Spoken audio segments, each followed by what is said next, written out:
भगवान श्री कृष्ण कहते हैं, कभी सोचा है मनुष्य को ही इस सृष्टि की सर्वश्रेष्ठ कृति क्यों माना जाता है? किसी और जीव को क्यों नहीं? केवल इसलिए कि हम आकलन कर सकते हैं, हमारे पास तीक्ष्ण बुद्धि है, नए नए आविष्कार कर सकते हैं। सिर्फ इसलिए वो तो औरों के पास, देवताओं के पास भी है। कुछ पशु ऐसे भी हैं जिनके पास तीक्ष्ण बुद्धि है। फिर मनुष्य क्यों? क्योंकि मनुष्यों के पास एक ऐसा गुण होता है जो अन्य किसी के पास नहीं होता, और वो गुण है मानवता। मानवता जो सबसे आगे जाना तो चाहती है, और यदि राह में कोई ठोकर खा के गिरे तो उसे संभालना भी जानती है। स्मरण रखिए, आपका सबसे बड़ा परिचय आपका नाम, आपकी संपत्ति या आपका धर्म भी नहीं है। आपका सबसे बड़ा परिचय है आपकी मानवता। तो समय समय पर इस मानवता का परिचय दीजिए, दूसरे मनुष्यों की सहायता कीजिए, अन्य जीवों की सहायता कीजिए। अपने आप चरना जो है ये पशुओं की प्रवृत्ति है। मनुष्य तो दूसरों के लिए मरता है। मनुष्य वो है जो दूसरों को मरने से बचाता है। इस मानवता को जगाइए और इस जीवन को जीना आरंभ कर दीजिए। भगवान श्री कृष्ण कहते हैं, इस संसार में माता पिता अपनी संतान को सबसे बड़ी भेंट क्या दे सकते हैं? वैभव, सुविधाएं, घर या उसके आसपास भी। संसार में माता पिता अपनी संतान को सबसे बड़ी भेंट संस्कार दे सकते हैं। अब उसके लिए समय की आवश्यकता होती है। अब ये काल अत्यंत विकट है, समय का अभाव सभी के पास है। ऐसे में कुछ कठिनाइयां वरदान के रूप में हमारे समक्ष आती हैं। जैसे मैं इन समस्याओं की बात करूं, जैसे युद्ध, महामारी, महारोग, ऐसे समय पर हमारे पास समय ही समय होता है। इस समय हम चिंता करते हैं, भयभीत होते हैं कि कितने धन की हानि हुई। अब ये समय कैसे व्यतीत किया जाए? नकारात्मक सोच उसके मन में घर कर लेती है। वो समझ नहीं पाता कि करें क्या।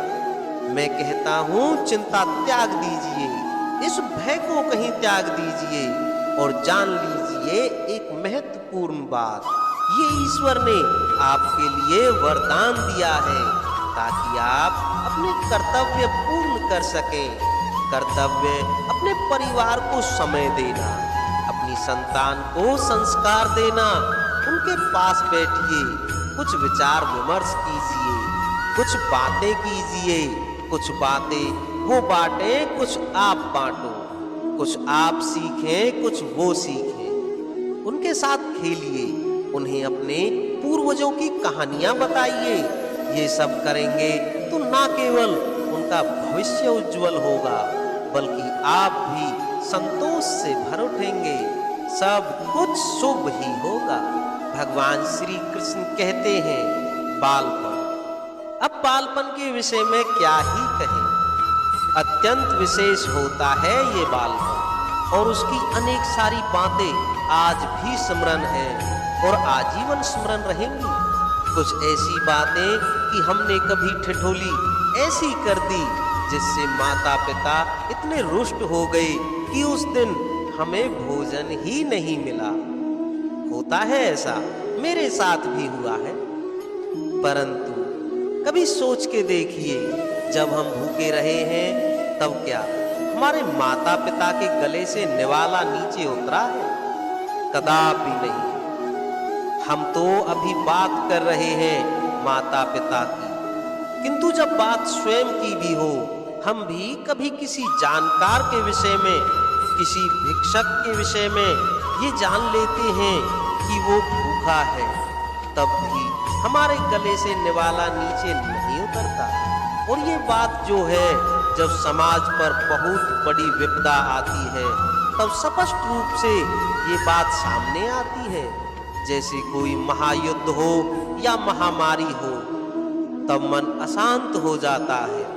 और तब यदि आपको शांति प्राप्त करनी है तो एक ही मंत्र है, सेवा करिए। जितनी हो सके उतनी सेवा कीजिए। समाज में कितने सारे लोग हैं जो भूखे पेट ऐसे ही सो जाते हैं, किंतु यदि हम में से हर एक व्यक्ति प्रयास करे, उचित रूप से प्रयास करे, तो कोई भूखा नहीं सोएगा।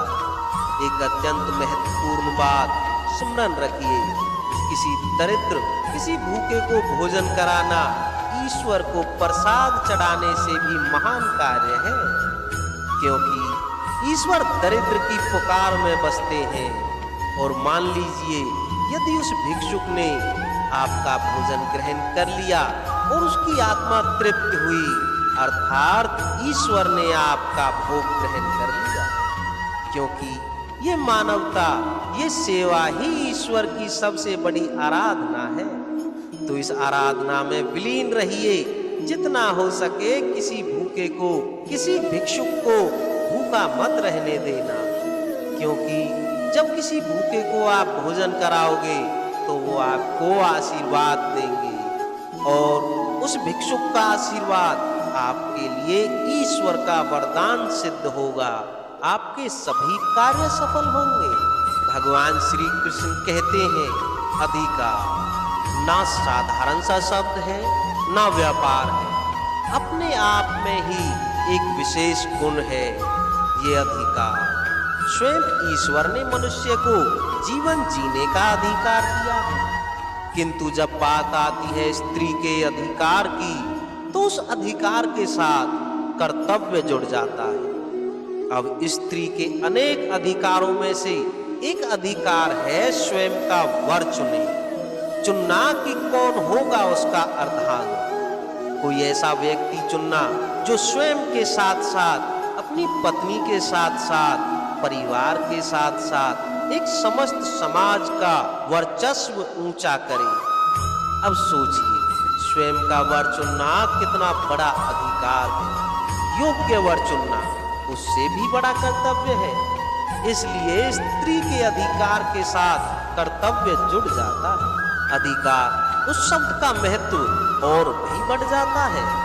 आप भी अपने जीवन में अपने अधिकार को कर्तव्य के साथ जोड़ लीजिए। यदि ऐसा करेंगे तो हर स्वप्न पूर्ण होगा। भगवान श्री कृष्ण कहते हैं, कर्म सदैव शांति से करो। उस नींव की ईंट की भांति जो शांति से 7 हाथ गहराई में जाती है। स्वर आता है शिखर पर लगे उस ध्वज से, किंतु शिखर पर लगा ये ध्वज प्रतीक होता है उस नींव में धसी उस ईंट की शक्ति का, जो शांति से अपना कर्म कर गई। ऐसे ही आप अपना कर्म कीजिए शांति से, संतोष से। जो शोर मचाना है वो आपकी सफलता को मचाने दीजिए, क्योंकि जब ये सफलता का स्वर संसार में गूंजता है, तब कर्म का मौन और भी शक्तिशाली हो जाता है और आपकी सफलता का गुणगान चारों दिशाओं में होने लगता है। तो कहने का तात्पर्य बस इतना ही है कि कर्म इतनी शांति से करो कि आपकी सफलता समस्त संसार में शोर मचा दे। वही सफलता संपूर्ण सफलता कहलाती है। तो दोस्तों, आज की इस वीडियो में बताए गए भगवान श्री कृष्ण के इन विचारों को यदि आप अपने जीवन में उतारते हैं तो कठिन से कठिन समय में भी आप धैर्यवान बनकर रह सकते हैं, जिससे आप सफलतापूर्वक अपने लक्ष्य को प्राप्त कर सकते हैं। तो दोस्तों, फिर मिलते हैं नेक्स्ट वीडियो में। तब तक के लिए जय श्री कृष्णा।